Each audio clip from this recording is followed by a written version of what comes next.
नमस्कार मु सिद्धांत प्रिय दर्शक बंधु जीवंत आहार को पुनर्बार आपण मानक स्वागत जनाए। आसंतु आजिर ध्यान निमंते पवित्र बाइबल यात्रा पुस्तक 28 अध्याय 15 पदरु 43 पद पर्यंत पाठ करिबा। आजिर मुख्य प्रसंग सदाप्रभुंको याजकगण। एठारे प्रकार लिखा जाए, पुणी शिल्प कर्मरे विचारार्थक बुकुपटा करिबो, अर्थात एफोदर कर्मानुसारे स्वर्णरे नील और धूम्र और सिंदूर वर्ण और बला शुभ्र क्षमसूत्र निपुण शिल्पकारर कर्म द्वारा ताहा प्रस्तुत करिबो। ताहा चतुष्कोण और दोहरा हेबो। तहिर दीर्घता एक चाखंड और प्रस्थता एक चाखंड हेबो। पुणी ताहाकु चारि मणिपंक्ति रे खचित करिबो। तहिर प्रथम पंक्तिर चुनी और पीतमणि और मरकत, द्वितीय पंक्ति रे पद्मराग और नीलकांत और हीरक, तृतीय पंक्ति रे पेरोज और जिस्म और कटाहेला, पुणी चतुर्थ पंक्ति रे वैदुर्य और गोमेदक और सूर्यकांत। यही समस्त स्वर्ण रे स्व स्व पंक्ति रे बसाजिबो। एही मणि इस्राएल पुत्र मानंको नाम निमंते सेमानंको नाम अनुसार द्वादश हेबो। मुद्रा न्याय खदित प्रत्येक मणिरे सही द्वादश वंश निमंते प्रत्येक पुत्रर नाम रहिबो। तुम्बे निर्मल स्वर्ण द्वारा बुकुपटा निमंते माला तुल्य मोड़ा दुई जंजीर निर्माण करिबो। पुणी बुकुपटा उपरे स्वर्णर दुई कड़ा करिबो और बुकुपटार दुई प्रांतर सही दुई कड़ा लगाइबो। आ बुकुपटार दुई प्रांत स्थित दुई कड़ा मध्यरे सही दुई मोड़ा स्वर्ण जंजीर लगाइबो। पुणी मोड़ा जंजीरर दुई मुंड दुई आधार रे बंद करी एफोद वस्त्रर सम्मुखस्थ दुई स्कंदपट्टी उपरे रखिबो। तुम्बे स्वर्णर दुई कड़ा निर्माण करी बुकुपटार दुई प्रांतर रे एफोद वस्त्रर सम्मुखस्थ भीतर भागरे रखिबो। आहुरी दुई स्वर्ण कड़ा करी एफोद वस्त्रर दुई स्कंदपति तले तहिर सम्मुख भागर जड़ा स्थान रे एफोदर चित्रित पटुका उपरे ताहा रखिबो। तहिरे बुकुपटा जेपरी एफोदर चित्रित पटुका उपरे थाई एफोदरु खसी न पड़े, एथिपाई सेमाने बुकुपटा को निज कड़ारे नीलसूत्र द्वारा एफोदर कड़ा सहित बंद रखिबे।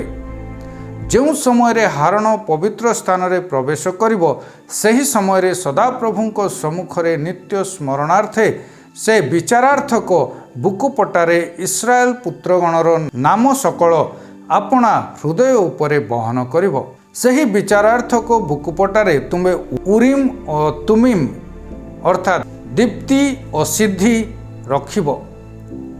तहिरे हारण जो समय सदाप्रभुंको छामुरे प्रवेश करिबो, सही समय हारणर हृदय उपरे ताहा रहिबो। पुणी हारण सदाप्रभुंको छामुरे नित्य नित्य इस्राएल संतानगणर विचार आपना हृदय उपरे बहिबो। तुम्बे एफोदर जगा संपूर्ण नीलवर्ण करिबो। तही मध्यस्थल रे मस्तक प्रवेश निमंते एक छिद्र रहिबो। सांजुआर गलदेश न्याय सही छिद्रर चतुर्दिगरे बुणा कर्म हेबो। तहिरे ताहा छिंडी जीव नाही। पुणी तुम्बे तहिर अंचलर चतुर्दिगरे नील धूम्र और सिंदूर वर्णर डालिंब करिबो। आउ चारि दिगरे तही मध्य मध्य स्वर्ण घंटी रहिबो। सही चोगार अंचलर चतुर्दिगरे गोटिए स्वर्ण घंटी और गोटिए डालिंब, पुणी गोटिए स्वर्ण घंटी और गोटिए डालिंब रहिबो। आउ हारण सेवा करिबा समय ताहा पिंधिबो। तहिरे से जेतेबेले सदाप्रभुंको छामुरे पवित्र स्थान रे प्रवेश करिबो और जेतेबेले से सेठारु बाहर हेबो, सेतेबेले तहिर शब्द सुना जिवो, ताहा हेले से मरिबो नाही। आउ तुम्बे निर्मल सुवर्ण रे एक पत्र प्रस्तुत करी मुद्रा न्याय तही उपरे सदाप्रभुंको उद्देश्य रे पवित्र एही कथा खोलिबो। पुणी पाग उपरे रहिबा पाई ताहा नीलसूत्र रे बंद करी पागर सम्मुखरे रखिबो। ताहा हारणर कपाळ उपरे रहिबो। तहिरे पवित्र द्रव्य घटित अपराध अर्थात इस्राएल संतानगण आपणा मानकर पवित्रीकृत पवित्र दानादि सकल द्रव्य संबंध में जो अपराध करिवे ताहा हारण बहिब और सदाप्रभुଙ୍କ छामुरे सेमाने जेपरि ग्राह्य हुअन्ति एथिपाई ताहा नित्य नित्य ताहार कपाଳରେ रहिब। तुंबे जामा को बुटादार शुभ्रक्षम वस्त्र रे और पाग को शुभ्रक्षम सूत्र रे प्रस्तुत करिब। पुणी कटिबंधन सूचिकर्म द्वारा चित्र विचित्र करिब। आउ हारणर पुत्रगण निमंते जामा और कटिबंधन प्रस्तुत करिब। आउ सेमानंकर श्री और शोभा निमंते शिरभूषण करिब। पुणी तुम्ब भ्राता हारणर और ताहार पुत्रगणर देहरे ताहा सबु परिधान कराइब। पुणी सेमानंकु अभिषेक करी पदरे नियुक्त और प्रतिष्ठा करिब। तहिरे सेमाने आमर जाजन कर्म करिवे। तुंबे सेमानंक शरीरर उल्लंघता आच्छादन निमंते कटी ठारू जंग पर्यंत शुक्ल जंघिया पिंधाइब।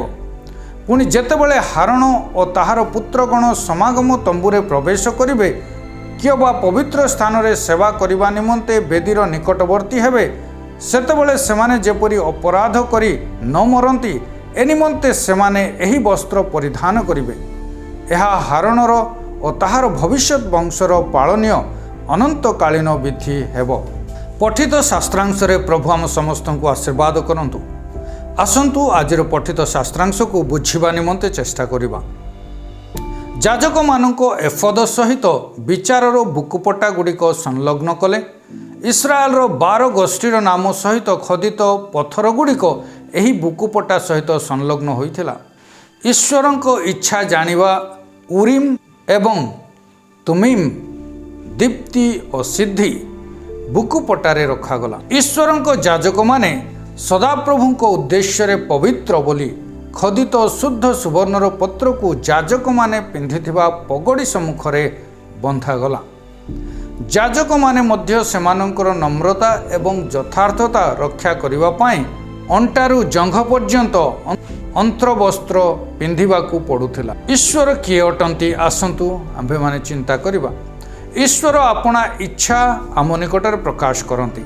ईश्वर उरिम एवं तुमिम को सेमानको बुकुपटारे रखिबा द्वारा जाजक माने जे ईश्वरंकर इच्छार अनुसंधानकारी माने यह जणाइले।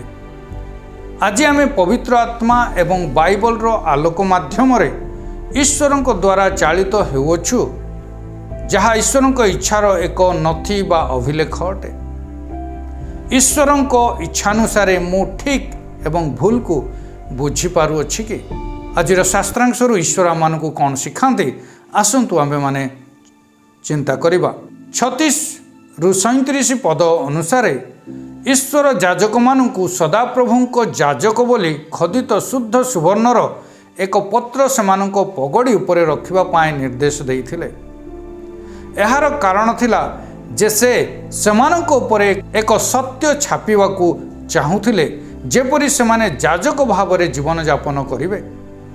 ईश्वरंक जड़े जाजक भावरे मु घरे कार्यक्षेत्र और समाज रे उपयुक्त भावरे आचरण करुअछि कि आजिर ध्यान रे प्रभु आम समस्त को आशीर्वाद करंतु। आसंतु आम्भे माने प्रार्थना करिबा। प्रभु तुमरी वाक्य निमंते धन्यवाद। एही वाक्य अनंत काल निमंते आम मानकु कथा कहि थाए और तुमरी पवित्र आत्मांकर आलोक रे तुमरी इच्छा को नित्य जानिबा निमंते आम्भमानंकर ज्ञान चक्षु प्रसन्न कर। यीशुଙ୍କ नाम रे मागुछि आमेन।